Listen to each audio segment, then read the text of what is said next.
Bismillahirrahmanirrahim. Assalamualaikum warahmatullahi wabarakatuh.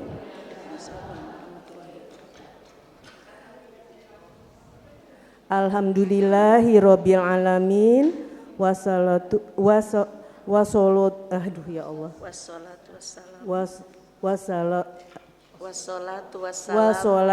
wassalamu ala asyrofil anbiya'i wal mursalin wa ala alihi wa ashabihi ajma'in wa man tabi'ahum bi ihsanin ila yaumiddin. Ibu-ibu anggota Majelis Taklim Al-Husna yang berbahagia, puji dan syukur kita panjatkan kehadirat Allah atas limpahan rahmat-Nya kepada kita, terutama nikmat iman, Islam, dan nikmat sehat walafiat, sehingga kita dapat berkumpul di tempat yang mulia ini untuk sama-sama mengkaji ilmu agama, sehingga apa yang kita lakukan ini mendapat ridho dari Allah Subhanahu wa Ta'ala. Salawat dan salam juga kita panjatkan kepada junjungan kita, panutan umat yang paling mulia akhlaknya, yaitu Nabi besar Muhammad sallallahu alaihi wasallam. Ibu-ibu hadirin sekalian, sebelum kita memulai taklim, seperti biasa kita akan membacakan tilawah. Bunda Aisyah mohon izin, kita biasanya ada Ibu Iva yang membimbing kita untuk membacakan kalam Allah itu dengan irama yang indah. Kebetulan beliau dan guru kita Bu Ivo juga hari ini berhalangan hadir, tapi kalau untuk di skip kayaknya jangan. Sayang ya Ustazah ya, makanya saya mau mencoba memberanikan diri bersama Ibu Nurbaiti untuk kita sama-sama ya ibu-ibu melanjutkan bacaan tilawah kita surat Al-Baqarah ayat 63 sampai 65. Insya Allah, semoga Allah yang Maha Kuasa, yang Maha Pengasih lagi Maha Penyayang, menjadikan apa yang kita baca itu menjadi mendapat ridhonya dan mendapatkan syafaatnya kelak. Dari apa yang kita baca ini, kita mendapat limpahan rahmat dari Allah Subhanahu wa Ta'ala. Baik ibu-ibu, dengan ini kita mulai saja. Monggo Ibu Betty silahkan. Ayat 63 kita mulainya ya Ibu. Bismillahirrahmanirrahim. A'udzu billahi minasy syaithanir rajim. Bismillahirrahmanirrahim. Wa idh akhadna mitsaqakum wa rafa'na fawqakum tur khudhu ma atainakum biquwwatin wadhkuru ma fihi la'allakum tattaqun. Thumma tawallaytum min ba'di dzalika falaula fadlullahi alaikum wa rahmatuhu lakuntum minal khasirin. Walaqad alimtumul ladzina i'tadaw minkum fis sabti faqulna lahum kunu qiradatan khasiin. Sadaqallahul azim. Kemudian setelah itu kamu berpaling. Maka sekiranya bukan karena karunia Allah dan rahmat-Nya kepadamu, pasti kamu termasuk orang-orang yang rugi. Dan sungguh, kamu telah mengetahui orang-orang yang melakukan pelanggaran di antara kamu pada hari Sabat. Lalu kami katakan kepada mereka, jadilah kamu kera yang hina. Baiklah ibu-ibu, kita lanjutkan saja taklim kita kali ini dengan sama-sama kita membacakan Sayyidul Istighfar dan doa menuntut ilmu. Allahumma anta robbi la ilaha illa anta khalaqtani wa ana abduka wa ana ala ahdika wa wa'dika mastata'tu a'udzu bika min syarri ma sana'tu abu'u laka bi ni'matika alayya wa abu'u bi dzambi faghfirli fa innahu la yaghfiru dzunuba illa anta. Allahumma faqihna fid-din wa alimna ta'wil. Selanjutnya marilah kita sama-sama membaca Ummul Quran yaitu surat Al-Fatihah. Semoga kepada kita Allah tetapkan iman dan Islam kita, Allah mudahkan rizki kita, Allah sehatkan badan kita agar kita dapat menjalani perintahnya dengan baik, dan Allah mudahkan serta dibukakan pintu hati kita. Allah terangkan pikiran kita agar kita mudah menerima pelajaran, serta Allah jadikan anak-anak kita jadi hamba Allah yang soleh dan soleha. Ala ibadiyah wa kuli niatin soleha wa ila hadratin Nabi Al-Fatihah. A'udzu billahi Bismillahirrahmanirrahim. Alhamdulillahi rabbil alamin. Ar-Rahmanir-Rahim. Maliki yaumiddin. Iyyaka na'budu wa iyyaka nasta'in. Ihdinas siratal mustaqim. Siratal ladzina an'amta 'alaihim ghairil maghdubi 'alaihim waladdallin. Amin ya rabbal alamin. Alhamdulillah guru kita Ustazah Aisyah sudah berada di tengah-tengah kita. Untuk itu kami serahkan acara ini kepada Ustazah. Mohon maaf Ustazah, tadi acaranya memang jadi kita baca Al-Fatihahnya itu belakangan ya. Jadi maksudnya taklim dulu sebelum Ustadz datang. Nanti jadi Ustazah atau Ustadz yang hadir sambil istirahat sejenak karena hadir kita baru membuka dengan membaca Al-Fatihah dan Sayyidul Istighfar. Jadi kelihatannya kalau tadi Ustazah udah datang duluan kita baca Quran dulu terus Al-Fatihah. Gak apa-apa Ustazah ya. Mohon maaf kalau ada yang kurang baik tolong diberikan kami petunjuk Ustazah supaya taklim kita menjadi lebih baik lagi ke depannya. Amin. Aman Bun, insyaallah. Saya manut aja gimana teknisnya. Syukran kasiran.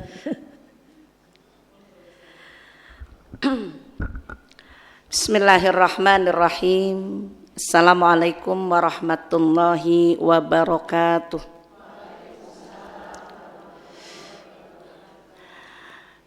Bismillahirrahmanirrahim. Wassalatu wassalamu ala Rasulillah Muhammad ibni Abdillah wa ala alihi wa sahbihi wa mawalah wa la hawla wa la quwata illa billah. Wa jammilni ya badi as-samawati wal ar ya dzal jalali wal ikram bil fasahati wal balagati wal baro'ah wahlul 'uqdatam min lisani yafqahu qawli birikati rahmati rahmati thumma tali nujuluduhum wa qulubuhum ila dzikrillah. Qala Allah Ta'ala fil Qur'anil Karim, a'udzu billahi minasyaitonir rajim. huwallazi anzala sakinata fi qulubil mu'minin liyazdadu imanan ma'a imanihim walillahi junudus samawati wal ardh wa kanallahu aliman hakima. Bunda-bunda yang sholihah yang dirahmati Allah, mari kita bersyukur dengan mengucap alhamdulillah atas nikmat yang senantiasa Allah limpahkan kepada kita semua, wabil khusus kesehatan yang telah bisa mengantarkan kita untuk hadir ke masjid ini, juga nikmat iman dan Islam yang akan membawa kita kepada keselamatan hidup dari dunia sampai akhirat. Salawat dan iring salam semoga terlimpah kehadiran Nabi kita, yaitu Nabi besar Muhammad Sallallahu Alaihi Wasallam. Bunda-bunda salihah yang dirahmati Allah, tema kita hari ini adalah kunci hati yang tenang, gitu ya. Ada yang tidak tenang hari ini? Ketenangan hati, ketenangan jiwa itu sebenarnya yang sangat penting ada pada diri kita. Ya, karena orang-orang yang memiliki jiwa yang tenang yang akan terpanggil oleh Allah untuk menjadi hambanya dan memenuhi surganya. Tertuang di surat apa tuh Bun? Al-Fajr ayat 27 sampai 30 ya. Ya ayyuhan nafsul mutmainnah, wahai orang-orang yang memiliki jiwa yang tenang, irji'i ila rabbiki radiyatan mardiyah, kembalilah kepadaku kepada Tuhanmu, ila rabbiki radiyatan mardiyah, dengan ridho dan diridhoi. Fadkhuli fi ibadi, masuklah engkau ke dalam golongan hambaku. Wadkhuli jannati, dan masuklah engkau ke dalam surgaku. Berarti penting gak kita memiliki jiwa yang tenang ini? Kan pengen dipanggil oleh Allah pada akhir hidup kita, ya, digolongkan menjadi hambanya, dipersilahkan untuk memasuki surganya. Permasalahannya, kenapa banyak manusia yang tidak memiliki ketenangan dalam dirinya? Faktor ketenangan ini apa? Ada faktor ya spiritualnya, ada faktor psikologisnya. Ya. Tadi surat Al-Fajr Bu, surat 89 ayat 27 sampai 30. Baik Bun. Kunci hidup tenang berdasarkan aspek spiritual yang pertama adalah beriman dan berzikir. Kenapa ini iman ini menjadi? Buka di surat Al-Fat ayat 4 Bun. Surat 48 ayat 4. Berzikir. Ya. Di surat Al-Fat surat 48 ayat 4, di sana Allah berfirman, huwallazi anzalas sakinata fi qulubil mu'minin liyazdadu imanam ma'a imanihim.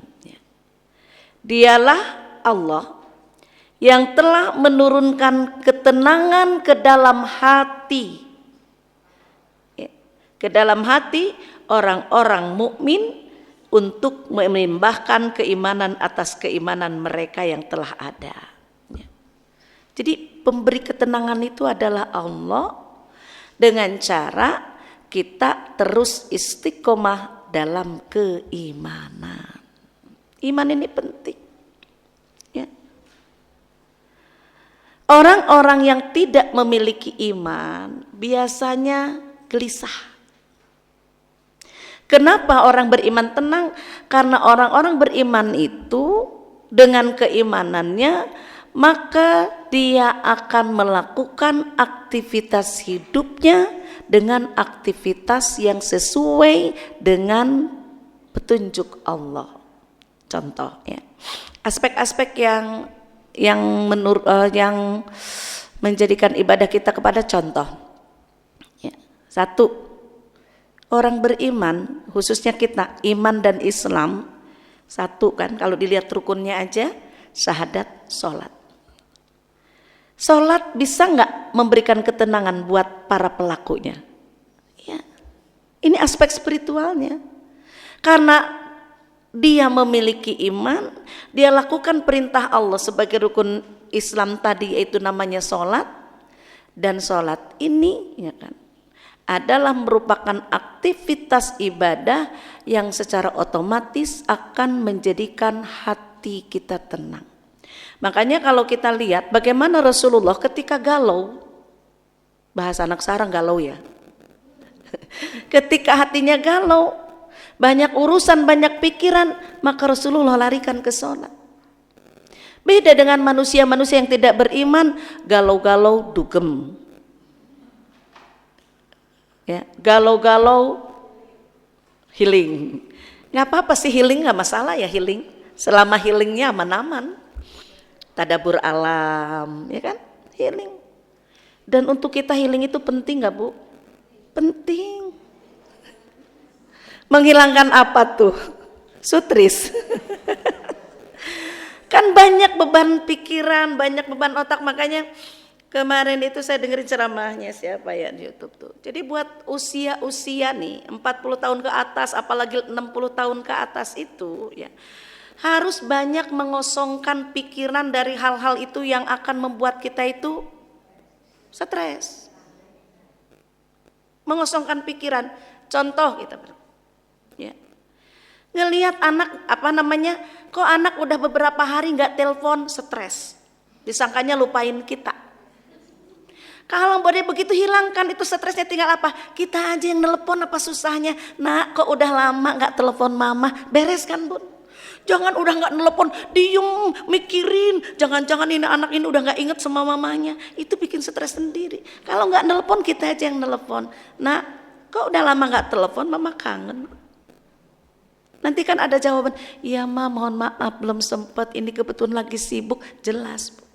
Kalau orang tua kan pikirannya bukan apa, takut sakit, takutnya kan begitu. Kemudian anak kucul-kucul, kita lagi duduk kucul-kucul naik ke atas, ada kita ditanya pun enggak. Pikiran lagi, ya Allah itu anak, ada mamanya sampai enggak ditanya, pikirin, pusing Bu. Kalau begitu ngomongin aja, ini kan dalam rangka apa ya? Kita bersikap rasional aja. Kita pikirannya positif aja kan? Oh mungkin lagi buru-buru. Kita tinggal bilang, nah ini ada mama loh. Aduh mama maaf nggak lihat keburu-buru. Jelas jawabannya. Bukan berarti nggak hormat sama kita, cuma terburu-buru, fokus ke tujuannya sampai mungkin kita ada di situ nggak kelihatan. Aman nggak tuh? Kalau apa-apa dipikirin, aduh udah tua mungkin keriput aja nanti muka kita. Karena terlalu banyak yang dipikirkan. Jadi kalau orang beriman itu bagaimana gitu, mengarahkan apa yang menjadi urusan hidupnya itu, baik kesulitan, kesusahan, kebahagiaan, pasti larinya kepada tuntunan Allah Ta'ala. Jadi karena keimanan itu kita apa tadi? Karena beriman, sholat itu insya Allah akan membawa ketenangan. Ya. Puasa kan, kemudian mengelurkan zakat ya. Misalkan bunda kesulitan nih, ya Allah ini kok duit banyak amat ya kemanain? Tinggal sodakohin aja Bu. Nggak usah stres banyak duit. Ya. Nggak usah stres banyak duit. Begitupun sebaliknya gitu. Ada orang stres banyak duit, harus diapain? Saya punya temen, aduh udah lama sekali nih. Temen ini nggak ketemu. Suatu hari ketemu di Grand Wisata, lagi ada acara syukuran rumah. Waktu itu, gimana kabarnya? Beliau tuh punya suaminya kontraktor waktu itu. Memang duitnya banyak. Suaminya duitnya banyak. Terus luar biasanya gitu kan. Istrinya itu kan udah dibeliin mobil baru, udah dibeliin ruko buat dia usaha. Kata saya enak bener nih ya. Terus udah gitu, kemarin tuh minta duit lagi sama suaminya. Pak, minta yang kemarin sudah habis mah. Papa tuh harus bersyukur punya istri yang bisa ngabisin duit. Biar papa nggak bingung naruh duitnya di mana. Jawabnya cukup segitu doang Bu. Masya Allah ya. Jawabnya segitu aja, bersyukur mama bisa ngabisin duit, nanti papa bingung. naruh duitnya di mana gitu. Gitu ya. Sok lagi Bu, Masya Allah. Tapi jangan kepengenlah suami itu ya. Kita udah ada yang di rumah. Ya, dengan segala kelebihan dan kekurangannya. Ada yang sampai kayak gitu. Banyak orang banyak duit stres, gak punya duit. Ya, karena duit itu kan materi duniawi gitu loh Bun. Belum tentu yang banyak duit bahagia, belum tentu yang sedikit uangnya tidak bahagia. Tergantung bagaimana sikap dia gitu kan menerima kondisi itu. Makanya dalam agama kita ada istilahnya qanaah.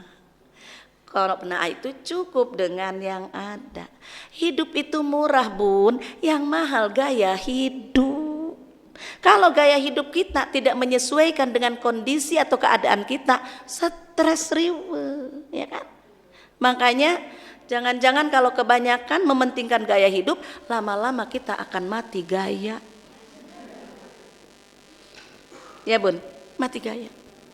Tapi kalau kita mengacu kepada agama tadi qanaah, maka insya Allah rasa syukur yang diberikan kepada Allah itu akan menjadikan kita cukup semuanya. Artinya bagaimana kita hidup menyesuaikan dengan kemampuan yang ada. Tidak melebihi batas kemampuan. Makanya kan dulu ketika digambarkan kepada Rasulullah di masjid itu, dia adalah calon ahli surga.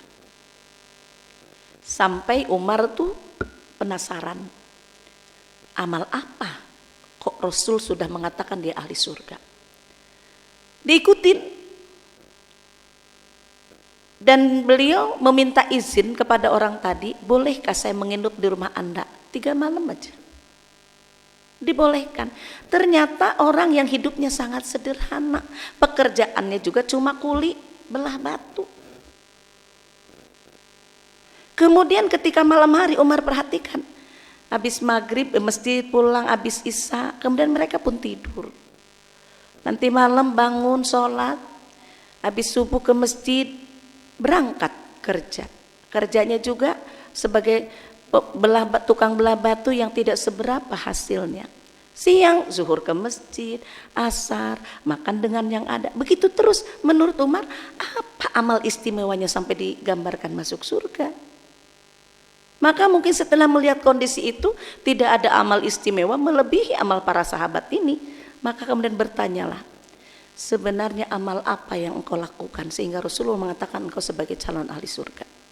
Maka orang tadi dengan santai mengatakan, engkau sudah lihat bagaimana kehidupanku, apa adanya. Aku bukan orang yang memiliki harta yang lebih, seadanya. Tetapi aku bersikap qanaah, hidup sesuai dengan kemampuan, tidak mengeluarkan sesuatu melebihi batas kemampuanku. Jadi ibaratnya kalau dia punya uang belanja 20.000, 30.000, maka dia tidak melebihi batas kemampuan itu. Kemudian makanya aku tenang. Ibadah maksimalnya seperti apa yang biasa dia kerjakan. Jadi itu qanaah, hidup sesuai kebutuhan. Jadi qanaah itu ternyata mengantarkan masuk ke surga. Betulkah qanaah itu dengan hidup sesuai dengan kemampuan itu akan, karena hati dia tidak direcoki dengan hal-hal yang di luar kemampuannya. Contoh, gaji 1 juta, cicilan motor 500, bayar listrik sekian. 1 minggu yang 1 juta udah lewat. Minggu kedua bingung. Akhirnya kebanyakan pikiran, kebanyakan urusan di luar batas kemampuannya menjadikan dia rumet, banyak pikiran, akhirnya ibadah pun tidak tenang, maka sholat pun tidak khusyuk. Apalagi jangan-jangan ada debt collector, jangan-jangan ada yang nagih, jangan-jangan, maka dia akan stres sendiri, jauh dari ketenangan. Kan makin besar penghasilan seseorang, pengeluarannya juga lebih besar. Maka itu tadi yang sesuai itu. Makanya saya ketemu orang kaya itu kan, maksudnya pengusaha. Perusahaannya ada beberapa. Tapi kita bukan pengusaha, cuma guru, penghasilannya alhamdulillah.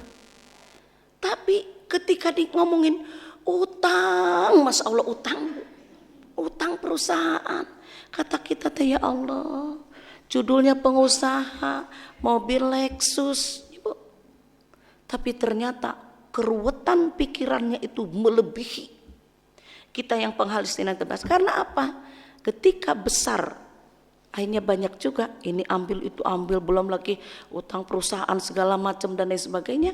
Maka di situ saya berpikir, kayak belum tentu bahagia, kayak belum tentu tenang. Sehingga setiap tanggal udah dia berpikir tanggal sekian bayar ini, tanggal sekian bayar itu, tanggal sekian bayar itu.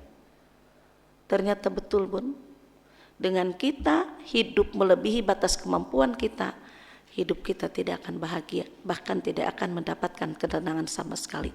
Yang ada pusing.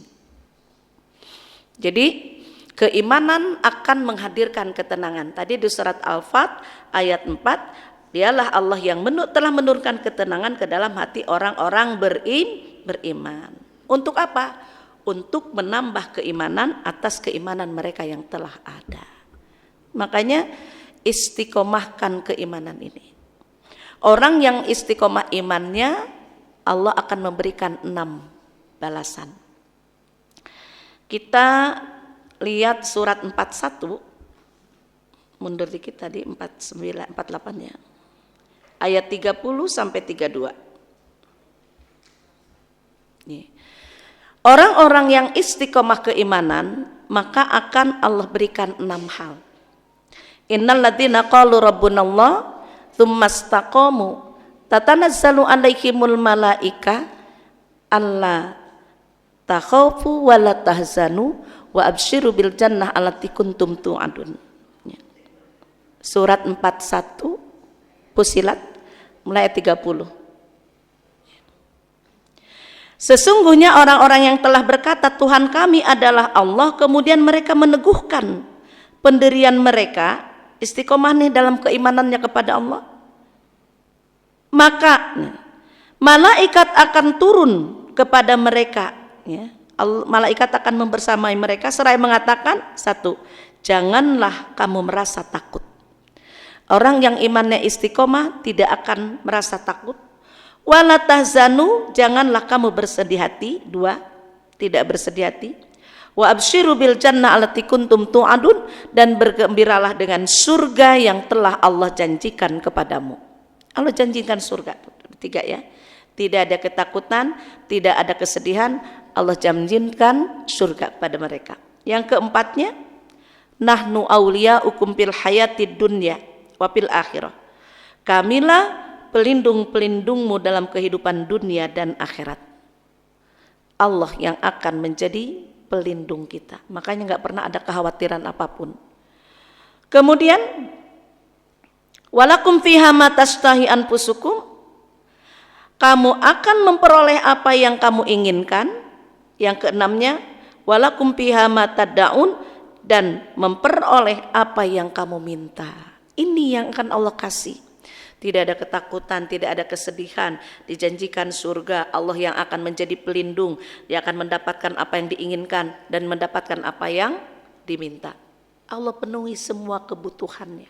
Makanya kenapa enggak galau tadi kan? Tidak ada takut, tidak ada sedih, karena keimanannya itu yang istiqomah. Jadi secara spiritual kunci ketenangan itu 1, beriman dan berzikir. Untuk berzikir kita buka di surat 13. Surat 13 ayat 28.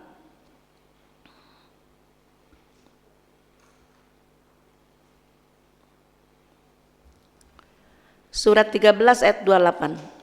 Alladzina amanu wa tatma'innu qulubuhum bidzikrillah. Ala bidzikrillahi tatma'innul qulub. Orang-orang yang beriman dan hati mereka menjadi tentram dengan berzikir mengingat Allah. Ingatlah, hanya dengan berzikir atau hanya dengan mengingat Allah, hati menjadi tenang atau tentram. zikrullah. Banyak-banyak mengingat Allah. Begitupun kalau kita lihat di ayat 29-nya ya. Ini kaitan iman dan zikir ya. Orang-orang yang beriman dan mengerjakan kebajikan, mereka akan mendapat kebahagiaan dan tempat kembali yang baik. Ini iman Bun, ya Allah. Betul ternyata kunci kebahagiaan, kunci keselamatan hidup manusia adalah iman. Ya. Saya katakan kenapa kunci keselamatan itu adalah iman? Kan begini, orang-orang yang selingkuh misalnya. Kata Mama Dedeh, orang yang selingkuh itu tidak ada imannya. Benar gak sih? Benar ya? Kalau ada imannya kan gak mungkin melakukan sesuatu yang menyimpang dari aturan. Ya kan? Bahagia gak Bu? Bahagia gak? Yang ada kekhawatiran, takut ketahuan. Kalau ketahuan gimana? Tapi kita mau bergandeng tangan, mau bermesra-mesra dengan suami kita dimanapun, tenang gak? Tenang. Karena apa? Dengan orang yang sesuai dengan syariah. Orang yang memang sudah disahkan melalui pernikahan, disahkan menurut hukum agama maupun hukum negara. Makanya tenang. Katanya selingkuh itu selingan indah, keluarga utuh. Bohong Bu, nggak ada yang utuh kalau ketahuan ya Bun. Itu selagi nggak ketahuan. Kalau ketahuan mah nggak bisa. Makanya kenapa agama membolehkan ya bahwa laki-laki beristri lebih dari satu jika ada syarat-syaratnya. Ya. Jika memang istri tidak bisa memenuhi kebutuhannya gitu loh. Ada syarat-syaratnya. Makanya walaupun mungkin menjadikan sebagian galau, tapi ketika tidak menyimpang dari aturan Allah, tidak ada ketakutan, ya, seperti itu. Jadi orang beriman, orang yang melakukan baik pasti dia memiliki kebahagiaan. Baik Bunda, tentang zikir ini pun, apa yang termasuk kata zikir? Salat merupakan juga zikir. Ya. Dilihat di surat 20 ayat 14. Surat Toha.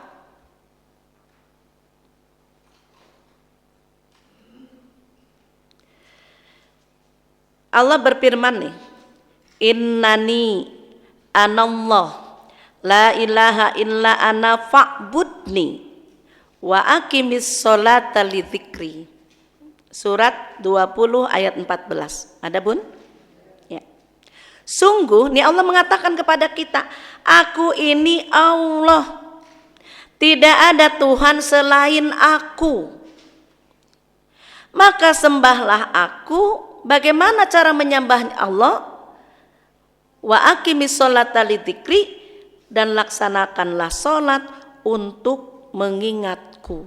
Jadi sholat itu bagian daripada zikrullah. Sholat bagian dari cara kita beribadah kepada Allah. Berarti zikrullah itu bisa dalam bentuk sholat, bisa juga dengan mengucapkan kalimat-kalimat thayyibah seperti subhanallah, alhamdulillah, la ilaha illallah, Allahu akbar, astagfirullah. Kalimat-kalimat thayyibah ini bagian daripada zikrullah. Ya. Makanya ya, kalau saya baca betapa orang-orang itu kok mampu bersolawat sampai ribuan, istighfar sampai ribuan, tasbih sampai ribuan Bun. Kenapa? Ketika mereka melakukan itu, hati mereka menjadi tenang. Ketenangan akan mereka dapat. Kan tadi di surat 13 ayat 28, ala bidzikrillahi tatmainnul qulub, ketahuilah dengan berzikir kepada Allah hati akan menjadi tenang. Itu adalah iman dan zikir. Yang kedua, kunci hati yang tenang dari segi aspek spiritual adalah tawakal. Tawakal itu adalah berserah diri kepada Allah setelah melakukan usaha maksimal. Berserah diri kepada Allah setelah melakukan usaha maksimal.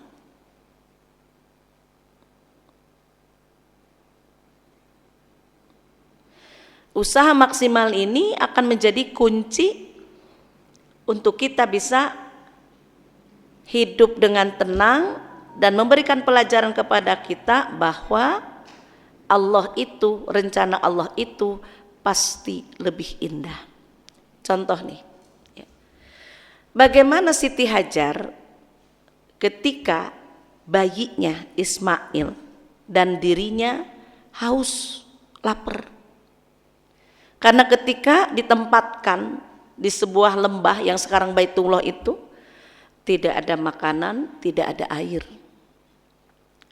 Maka kemudian seorang ibu berusaha bagaimana supaya anaknya dan dirinya tidak haus.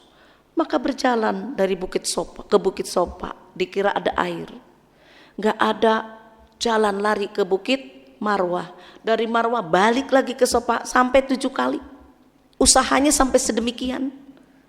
Seorang perempuan, ya kalau sekarang 400 meter satu baliknya.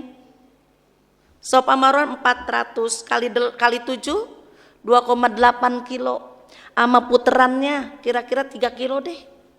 Kurang lebih. Bagaimana seorang perempuan, dia jalan 3 kilometer untuk mencari air karena anaknya kehausan. Ini usaha maksimalnya. Gak ada, turun lagi ke bawah, muter-muter. Kalau tadi kan diabadikan dalam sa'i, muter-muterin yang diabadikan dalam tawaf, gak ada juga. Di tengah kelelahannya, setelah berusaha maksimal, dia kembali menuju tempat anaknya. Ternyata dari hentakan kaki Ismail yang nangis kejer gara-gara haus, keluar air. Ini yang disebut tawakal tadi. Usaha dulu, baru berserah diri kepada Allah. Allah yang menentukan hasilnya. Ternyata, kalau bahasa manusia kan gini, yang gak sabaran. Dari tadi kayak, kenapa harus lari-lari dulu? Sopa marwah, ya kan? Ngapain harus muter-muter dulu? Kenapa Allah gak dari tadi aja ngasih tuh air keluar dari situ? Kan bahasa manusia yang tidak sabaran. Tapi Allah memberikan pelajaran kepada manusia berbeda. Kamu usaha dulu. Setelah usaha, baru Allah kasih. Ini tawakal. Makanya setelah itu, waduh ini air banyak sekali. Maka zam-zam ya mubarak. Berhenti, berkumpul, wahai air yang membawa berkah. Ngumpul itu air. Sampai sekarang air tidak pernah kering. Sebentar Arab Saudi terkenal panas, tapi air itu sampai hari ini menjadi air yang berkah, tidak kering-kering. Ini hasilnya. Rencana Allah lebih indah daripada rencana kita manusia. Jadi tawakal ini penting. Makanya termasuk, ini kan dalam hal itu. Contoh dalam hal usaha, dalam berdakwah juga begitu. Kasus di perang Uhud, Rasulullah kecewa sama umatnya yang tidak patuh pada Rasul. Dibuka di surat Ali Imran ayat 159, Bun.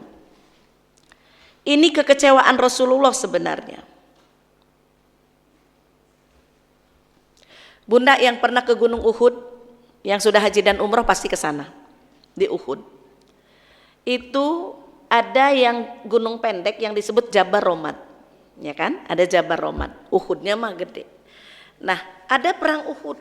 Di perang Uhud itu kan perang Badar, pasukan Muslim sedikit. Kafir 3 kali lipatnya. Sementara di perang Uhud itu umat Islam sangat siap, Bun. Jumlahnya banyak, persenjataannya juga lengkap, Bun. Pokoknya udah siap semuanya. Dan Nabi pun sudah punya strategi yang jitu. Sehingga nih pengaturannya kata Nabi, ada pasukan ditempatkan di bawah Jabal Romat. Ada yang di Jabal Rahmah di atas itu pasukan pemanah di atasnya. Sehingga strateginya itu ketika musuh menyerang ditahan di bawah, dihujani panah dari atas. Itu pasti strategi itu pasti berhasil.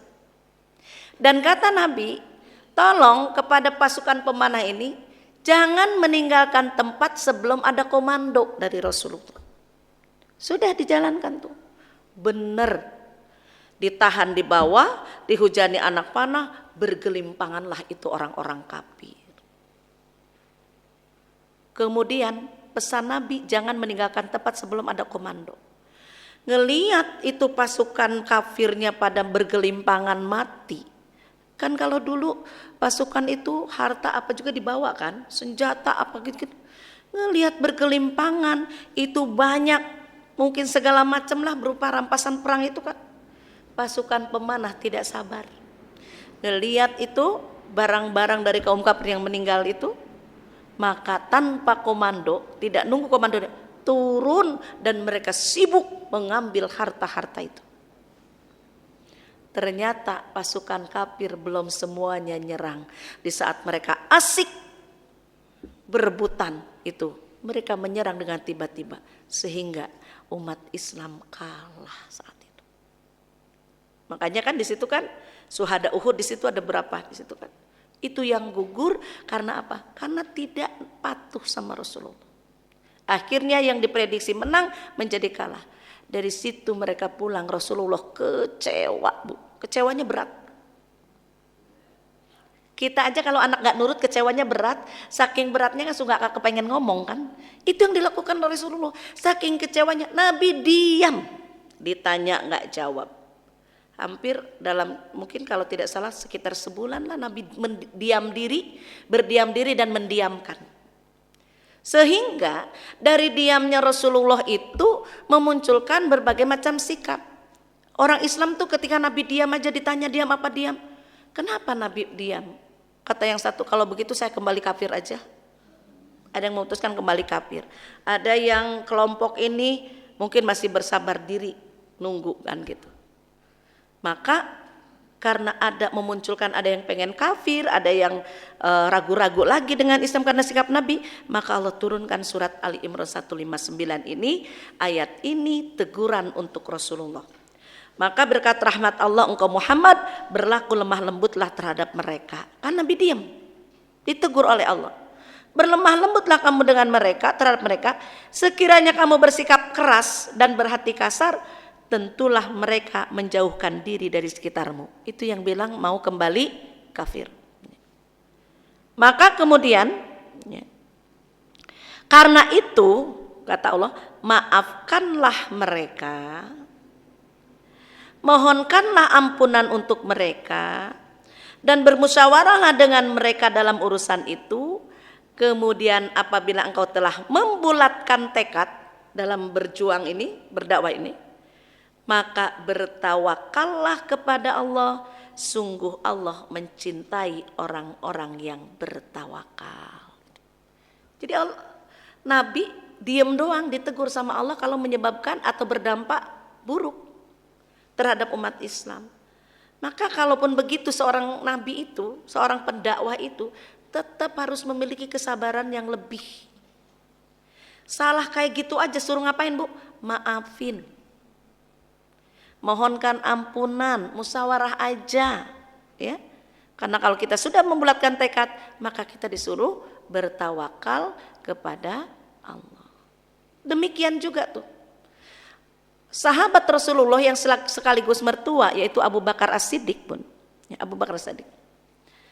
Dalam kisah fitnah yang menimpa putrinya Aisyah, yang menjadi asbabun nuzul turunnya surat An-Nur ayat 11 sampai 21. Bunda udah masih ingat kan kisah itu? Ketika Nabi perang ke Bani Mustalik, ya kan, ketinggalan rombongan, ada seorang pemuda sahabat Nabi yang bernama Sofwan bin Mu'attal. Ternyata memang karena selalu ditempatkan sebagai penyapu pasukan kalau ada yang ketinggalan, rupanya ada Sofwan tanpa sepengetahuan Aisyah. Kemudian ngelihat Aisyah ketinggalan, Akhirnya Sofwan menawarkan, ayo kita susun rombongan bersama-sama. Sofwan nyuruh naik Aisyah ke atas kuda, Sofwan nuntun kuda. Itu ketika Aisyah disuruh naik kuda aja Sofwan gak pernah berani ngelihat, Bun. Sampai gini, udah naik gitu. Gak berani. Takut apa? Takut nyingkap mungkin itu ya, gak berani. Emang kita naik Gojek aja ngajak ngobrol segala, ini mah enggak. Udah Sofwan gak ngelihat. Udah naik di kuda, dia nuntun Aisyah di atas, tidak ada satu patah kata pun dari tempat itu menuju Madinah keluar dari kedua mulut mereka. Menjaga banget. Kita mah Gojek diajak ngobrol segala macem ya kan. Naik Grab juga begitu ngajak ngobrol. Kalau ini Aisyah enggak. Nah, ternyata orang munafik kan menjadikan ini sebagai bahan fitnah. Mereka bilang Aisyah selingkuh sama Sofwan. Nabi nunggu wahyu, beredar terus itu kabar kan. Nah, udah beredar terus. Abu Bakar gitu kan. Abu Bakar juga mendengar kenapa ini, diem aja gitu. Akhirnya ketika seorang ibunya Mastoh, kenapa ada berita gini Aisyah diem aja, berkunjung ke rumah Aisyah, Aisyah lagi gak enak badan, si Umi Mastoh bilang itu, kamu gak dengar berita yang lagi tersebar di luar? Emang ada apa? Jadi Aisyah sejak kepulangan itu masuk rumah gak pernah keluar. Jadi berita apapun tidak tahu. Emang ada berita apa? Diceritakan bahwa dia berita sedang menyebar bahwa Aisyah selingkuh sama Sofwan. Masya Allah Bu, baru Aisyah tahu. Itu pun gak menunjukkan apapun sampai ketika Nabi, dia ngerasain kok sikap Nabi berbeda gitu loh. Nabi pun gak langsung nanya, kenapa? Karena nunggu wahyu. Karena seperti itu Aisyah pamit, izinkan aku pulang ke rumah orang tuaku. Enggak kayak kita, mungkin udah ngambek duluan, udah segala macam kabur gitu Bu. Enggak, tetap pamit, izin ke rumah orang tuanya. Sampai di rumah Abu Bakar tanya, ada apa? Kenapa? Ceritakan kepadaku. Kata Aisyah, nggak mungkin lah aku itu melakukan hal yang senista itu kan. Nyusul Nabi karena wahyunya turun di situ. Ketika nyusul Aisyah turun wahyu surat An-Nur ayat 11 sampai 21 itu. Yang betul-betul ayat itu turun untuk membersihkan nama Aisyah bahwa Aisyah tidak seperti yang diberitakan. Setelah kejadian itu baru Nabi mencari siapa sebenarnya yang menyebarkan fitnah itu. Setelah diketahui Abdullah bin Ubay dibantu oleh 3 orang lainnya, salah satu yang bantu itu namanya Mistoh. Mistoh itu adalah anak angkat Abu Bakar, berarti dengan Aisyah itu saudara angkat. Abu Bakar dengar itu marah, ya kan?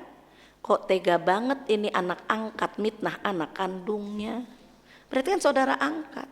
Maka Abu Bakar bersumpah, mulai hari ini aku tidak akan menafkahi Mistoh lagi. Mistoh itu diambil dinafkahi sama Abu Bakar, kok tega memfitnah anak kandungnya sendiri. Makanya di An-Nur ayat 22 itu kan, surat An-Nur tuh Bun ayat 22, ayat ini memang untuk Abu Bakar As-Siddiq. Surat 24 ayat 22. Allah juga tetap segitu besarnya fitnah itu, tetap Allah memerintahkan kepada Abu Bakar, berlapang dadalah dan maafkanlah. Berat gak Bun tuh? Berat gak?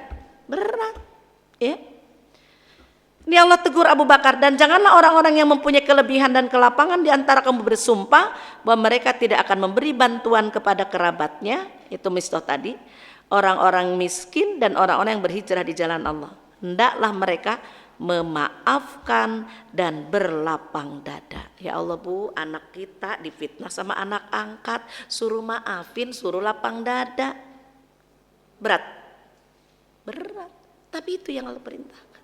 Ya. Jadi jiwa pemaaf, kemudian sikap lapang dada itu tetap Allah perintahkan kepada kita, orang-orang yang beriman. Ya. Itu tawakal. Berikutnya aspek spiritual supaya hati kita tenang adalah sabar dan ridho. Ya.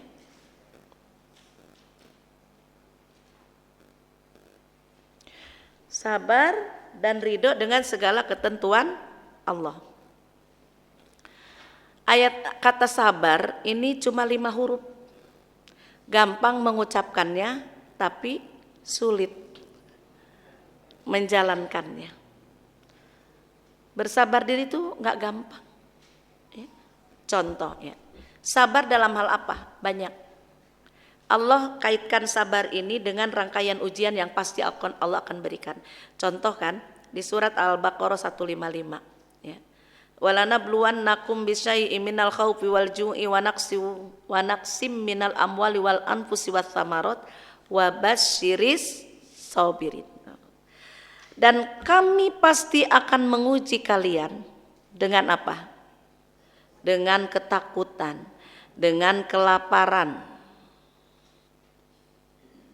dengan kekurangan harta, kekurangan jiwa, kekurangan buah-buahan, bahan pangannya. Tapi kata Allah, ini ujian-ujian yang pasti nih Allah timpakan kepada manusia. Ketakutan, ya. Pernah nggak diuji dengan ketakutan? Ya, banyak ketakutan, takut sakit, takut mati, takut miskin, takut tua. Banyak ketakutannya. Takut anak-anak gak sayang sama kita, takut anak-anak kalau menikah dikuasain sama menantu. Ya. Ibu berebut sama mantu, anak lakinya diperebutkan. Banyak takut. Ya, banyak takutnya. Kemudian kelaparan.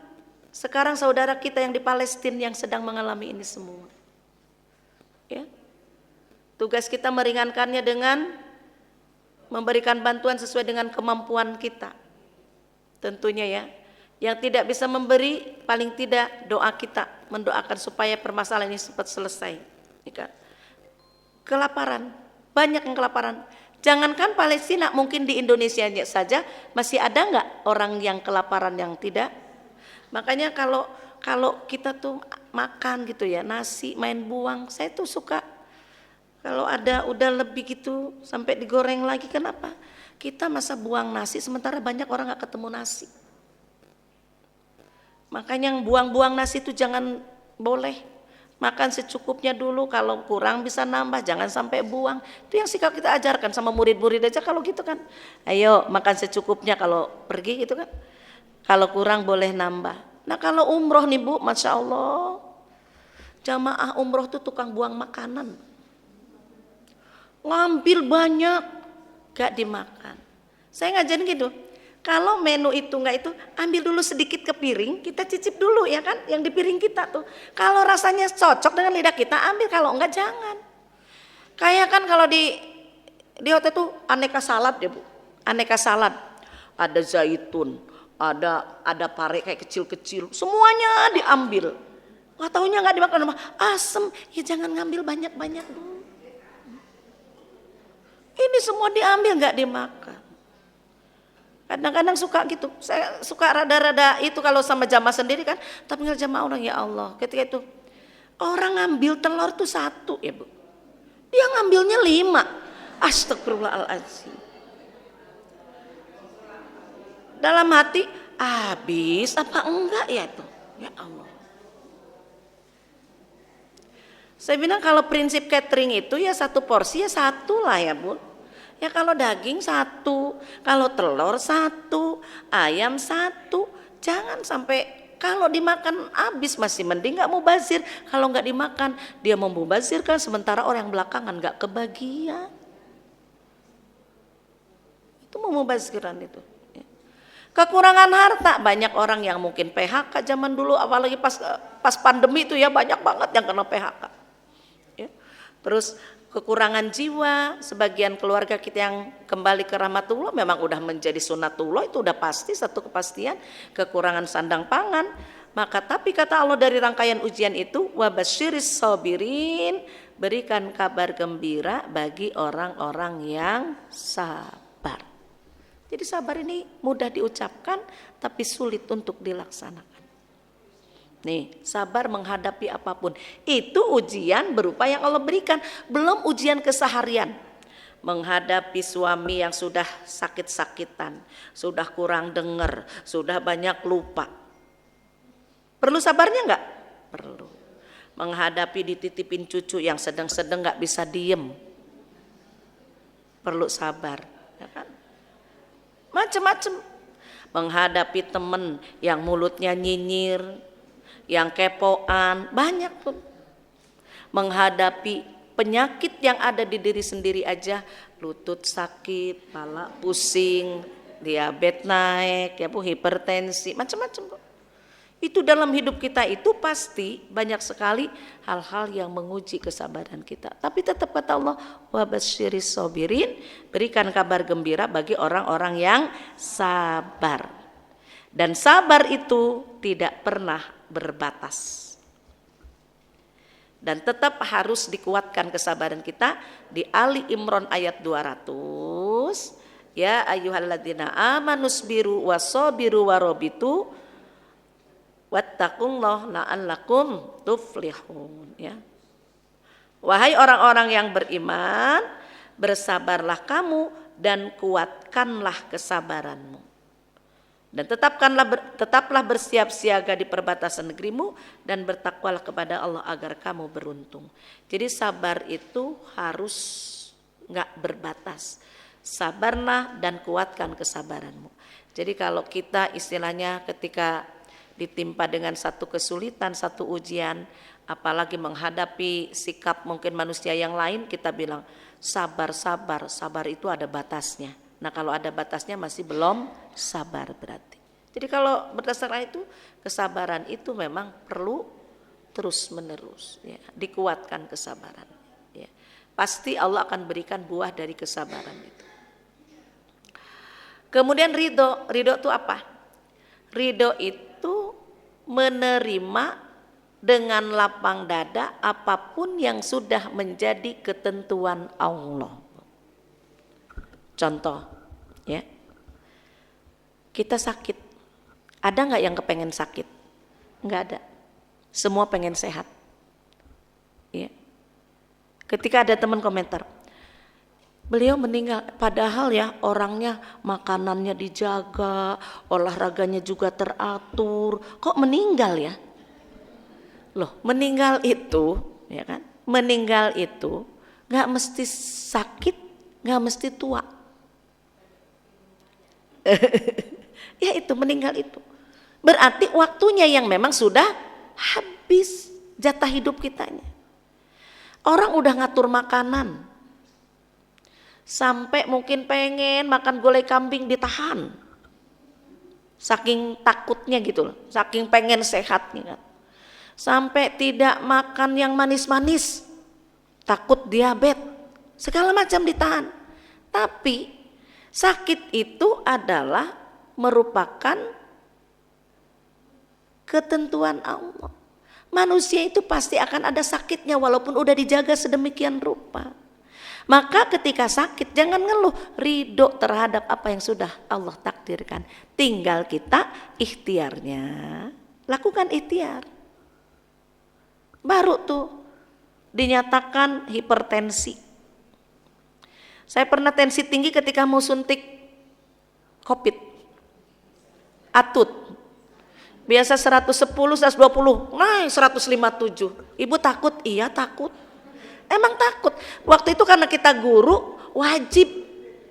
Kalau enggak kita enggak suntik juga gitu kan. Karena wajib guru itu sampai benar-benar Bu. Karena dia enggak mengajar anak-anak tuh harus.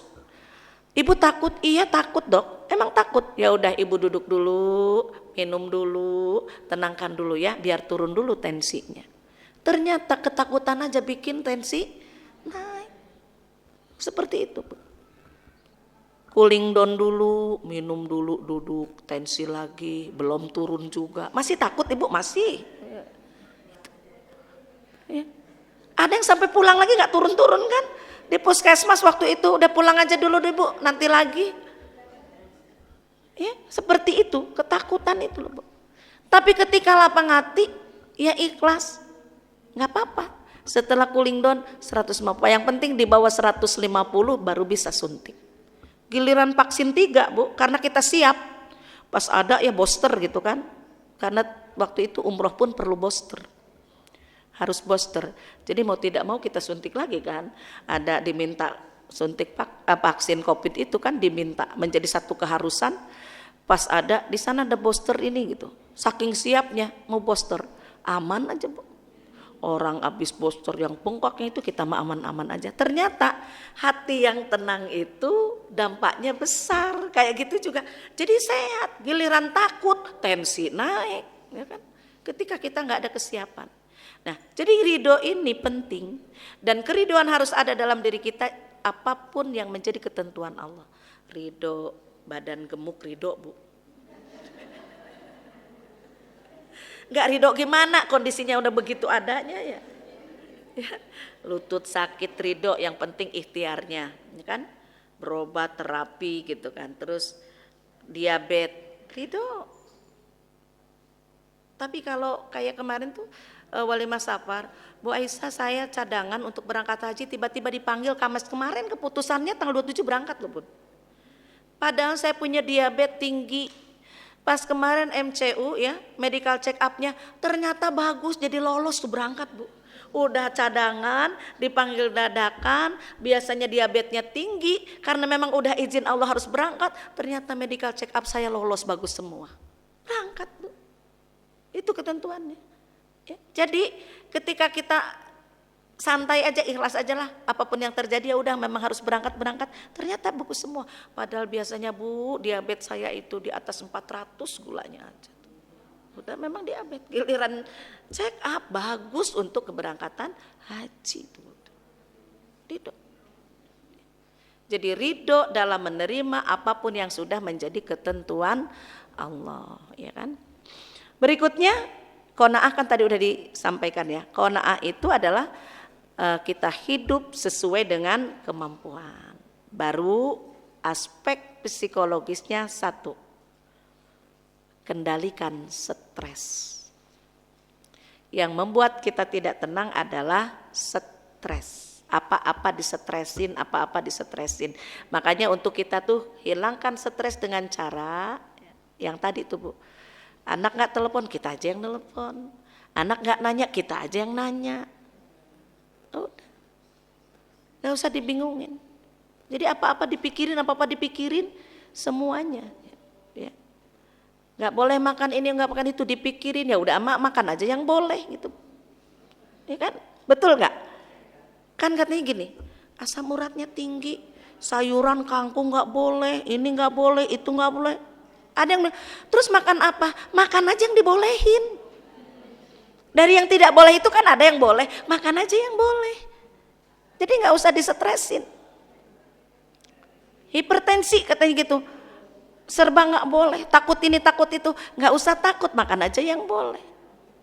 Ternyata paling cepet turun itu ya makan rebusan, nyemilnya ya Bu. Labu siam rebus, timun rebus, itu cepet banget. Ketika saya pas naik itu tuh langsung gitu Bu, turun lagi pikiran. Ya. Jadi dari sekian yang nggak boleh, kita konsumsi yang boleh. Jadi kalau stres, apa-apa jangan dipikirin, tapi dikerjain, dilaksanain. Ya, seperti itu cooling down-nya. Berikutnya adalah secara berpikir positif. Jangan suka negative thinking, tapi positive thinking. Buangin sekarang mah jauh-jauh yang negatif-negatif. Ketika kita jalan, ibu-ibu itu kok kita lewat kok diem aja ya. Ketika kita tanya kok nggak jawab. Kita positive thinking, mungkin nggak denger. Ketika kita lihat, itu si ibu, kita udah senyum lebar-lebar, ternyata nggak dibalas. Oh mungkin nggak pakai kacamata. Udah. Jadi apa Bu? Pikirnya positif aja.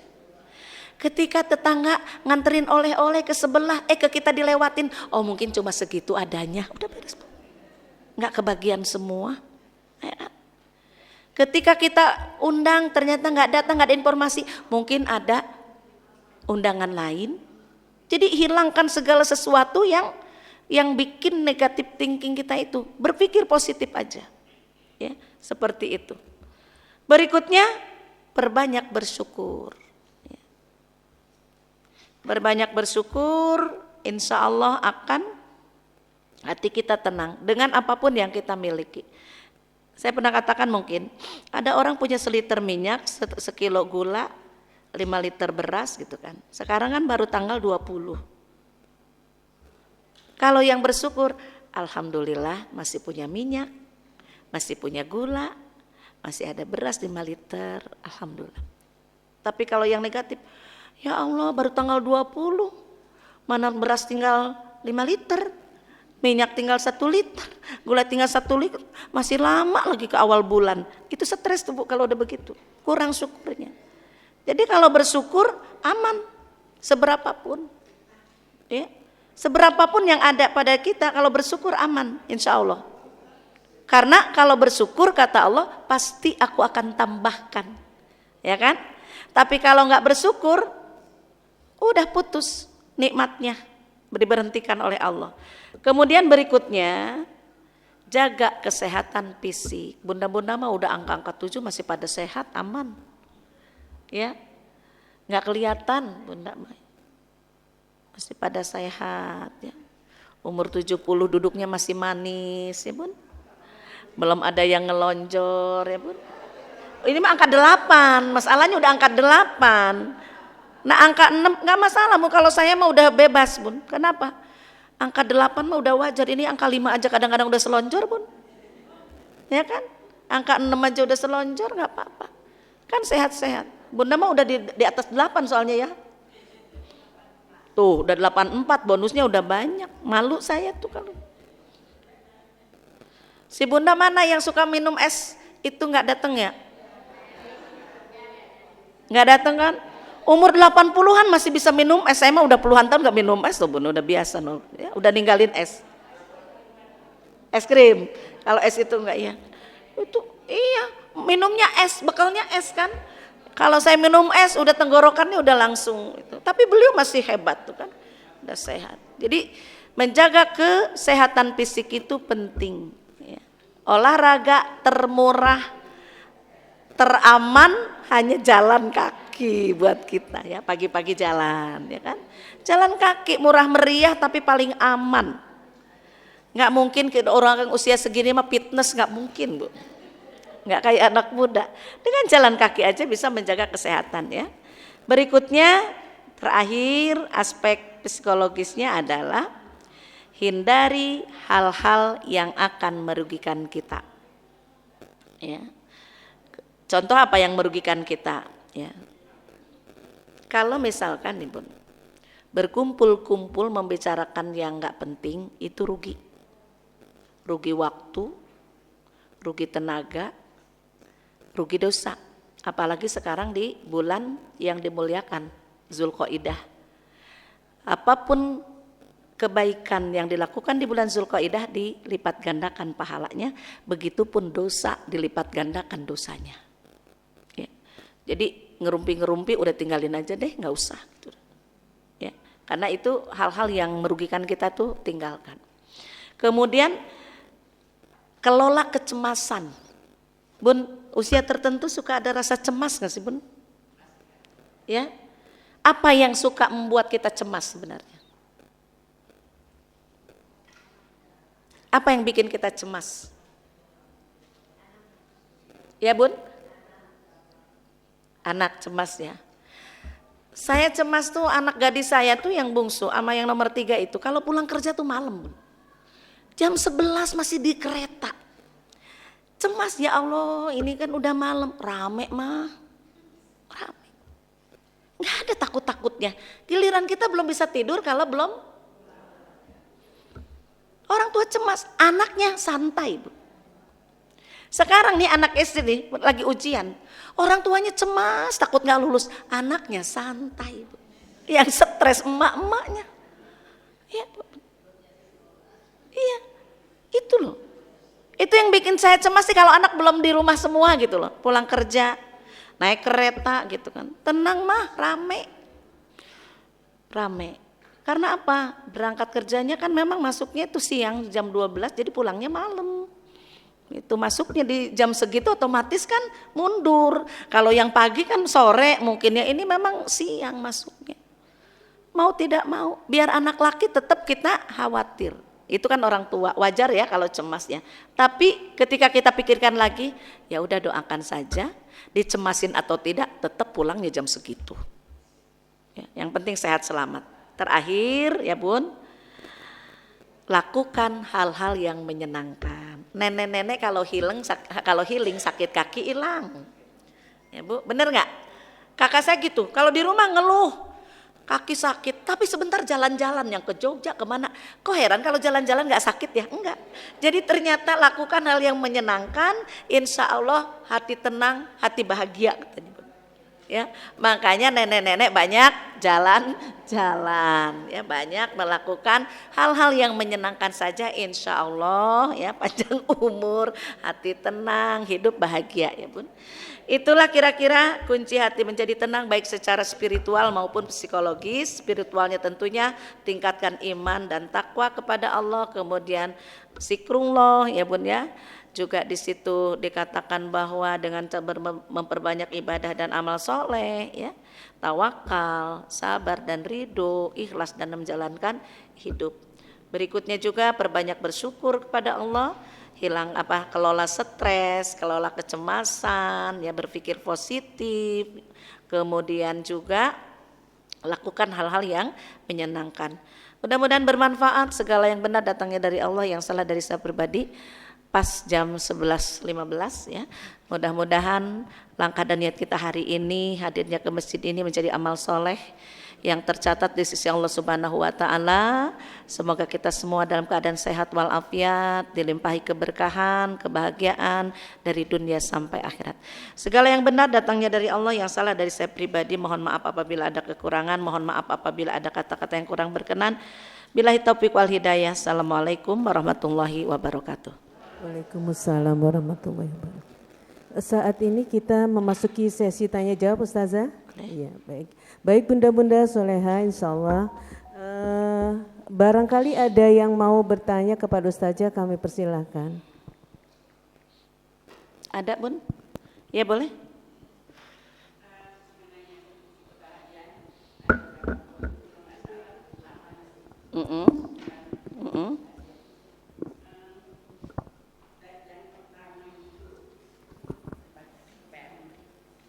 Beriman, yang spiritual apa yang sabar dan ridho, qanaah. Dan seterusnya yang saya mau tanyakan, kan antara tawakal, takdir dan ridho. Ya. Tawakal kita sudah tadi Usaha maksimal. Tawakal, sisanya ya, itu memang udah ketentuan Allah.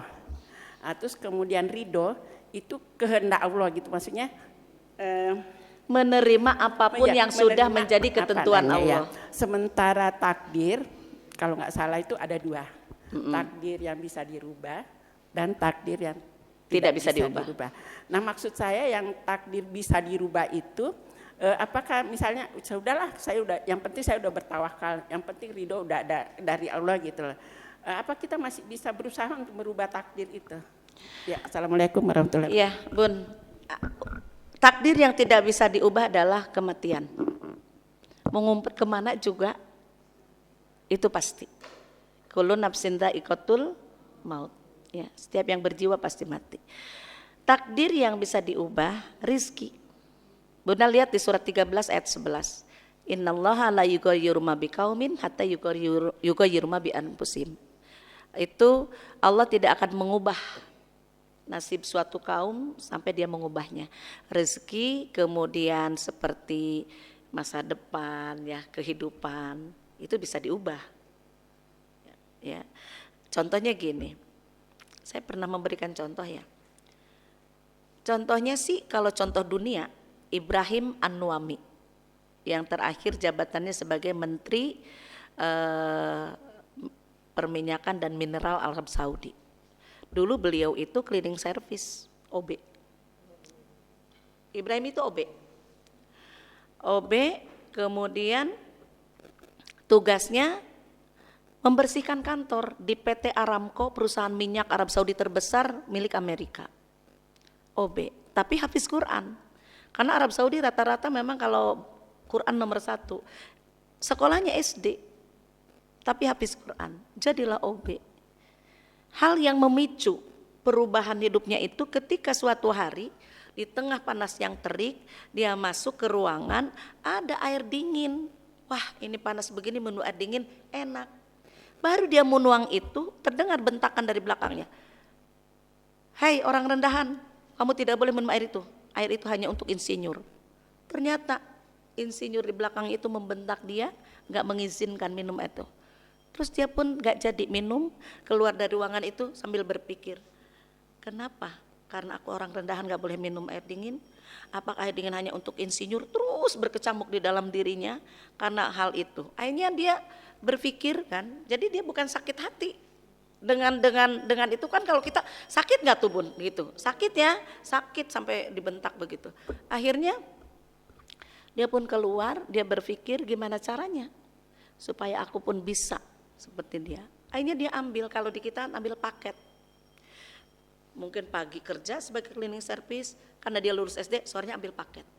Kalau SMP itu paket B. Ya, kalau paket A kan SD, paket B SMP.